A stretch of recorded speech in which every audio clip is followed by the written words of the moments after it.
अहाँ सबके प्रणाम करै छी। एक बेर सब कनी उत्साह में थोपड़ी बजा दियो तो हम शुरू भ जाए छी। आदरणीय डीडीसी साहब, आदरणीय एसडीएम साहब, 2 लोगों की सीट पर 3 लोग जिस तरह से बैठे हैं फंस के, बाकी काम भी आप लोग इसी सहयोग की भावना से करते होंगे जी। चलिए एक बार बस मैं एक चीज सर आपने नोटिस किया होगा, यहाँ पे जब अभी रत्नप्रिया जी गा रही थी दम मारो दम दम मारो दम, ये सारे युवा इतने खुश थे क्योंकि इनके पास शराब बंद है तो दम मारने के अलावा कोई ऑप्शन ही नहीं है। इसलिए ये इतना खुश थे कि इनकी खुशी का कोई ठिकाना ही नहीं था। 2-4 लोग सीटी और रत्नप्रिया जी के टाइम पे बजाए थे, निकल अब रही है। आदरणीय मछलू मंडल जी बैठे हुए हैं, सभी लोग जितने इधर पीछे काफी लोग जी। एक तो ये सुदर्शन चक्र को थोड़ा दूर कर दो, हाँ ऐसे देख के आदमी मूर्छित हो जाएगा। थोड़ा सा कहाँ पे है ये, थोड़ा सा इसको दूर कर दो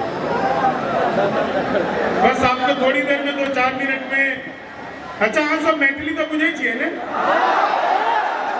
हाँ तो हाँ सब कौन इंग्लैंड से आयल मैथिली हाँ सब नहीं बुझबे तो क्या बुझते। मैथिली के बहुत नीक है। हम वहाँ के कुछ देर हिंदी में, कुछ मैथिली में, कुछ संस्कृत में, कुछ अंग्रेजी में फेटा रोटी जगह कुछ सुना। हाँ सबके लगातार हाँ सबके प्यार फेसबुक से, यूट्यूब से, तमाम टीवी चैनल से भेटत रही है।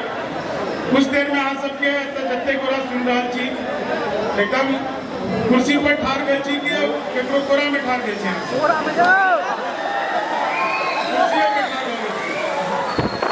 शांति कनिक शांति भावे शांति रखो। हालांकि मधुबनी के आदमी के शांत करना दुनिया के सबसे कठिन काम है। मधुबनी के लोग कहियो शांत भय नहीं सके। मैं हम ठीक है बतवे एकदम सही बात। आई तक कमाल हो गई। हम दरभंगा एयरपोर्ट पर उतरल हूँ, एयरपोर्ट के बाहर देखलिए 2 आदमी आपस में आधा घंटा सा एक दूसरा के गाली गलौज करी छे। हमरा में लोगों सबके कोनो मिथिला महोत्सव चले थे, हमरा से रहल नहीं गेल, गाड़ी से उतर लिए, कोई दुनू के हम समझेलिए तखन जाकर मारपीट भेल। समझावे पर छे जहाँ केना समझा दी छी। हम तेना का समझा दिलिए से 4 घंटा और सब एकदम कपार फोड़ लगले एक दूसरा के। मैथिली आदमी की खासियत है। और वैसे भी देखिए मैं तो इतना, एक तो अश्वनी सर मैं बीच में बोलने की आदत नहीं है, लगातार मैं एक बार शुरू हो जाऊंगा तो आप लोगों को सुनाता ही रहूंगा, लेकिन बहुत बहुत सर मैं आपका धन्यवाद करना चाहता हूं। मैं सौराठ गांव से निकलकर, मधुबनी जिले से निकलकर दुनिया के 36 देशों में काव्य पाठ करने के बाद पहली बार ऐसा मौका आया कि जिला प्रशासन के किसी कार्यक्रम में अश्वनी सर की वजह से जहां मधुबनी में आप लोगों के बीच में प्रस्तुति दे रहा हूं, ये मेरे लिए बहुत ही गर्व का विषय है भाई जी, बहुत ही गर्व का विषय और बहुत बहुत धन्यवाद का विषय है। अश्वनी सर अभी भी फोन पर बात कर रहे हैं। सर इतनी रात को या तो उधार से फोन आता है या जुगाड़ से।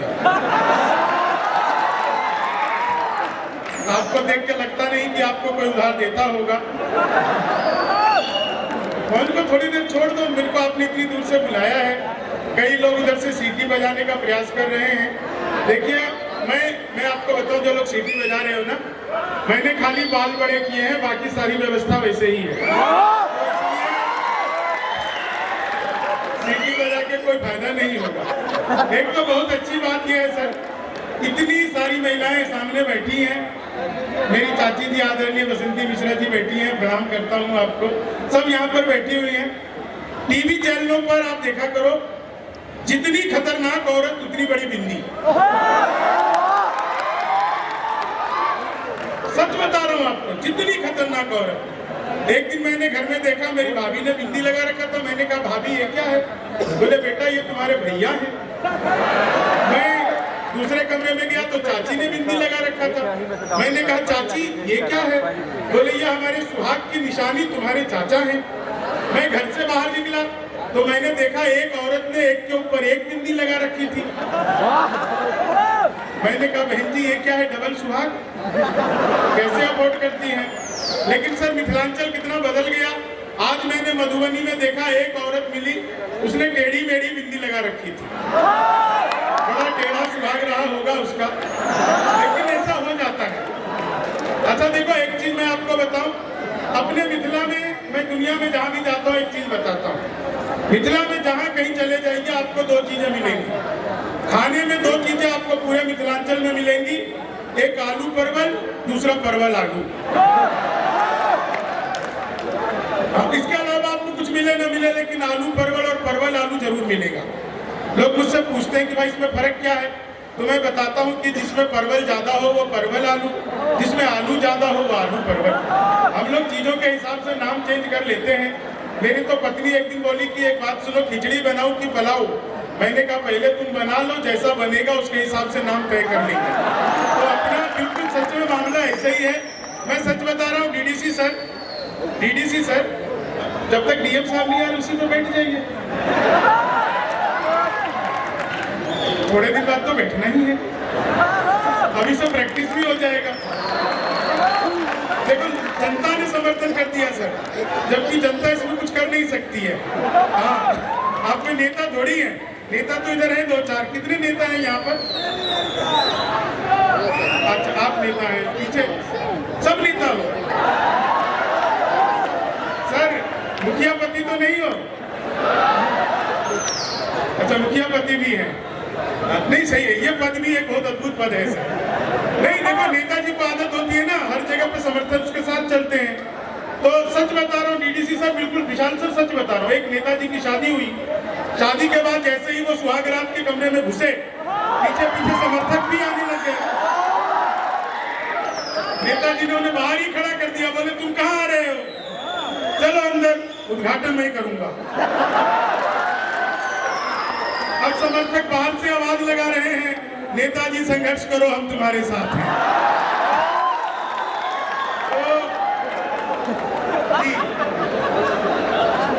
आइए सर।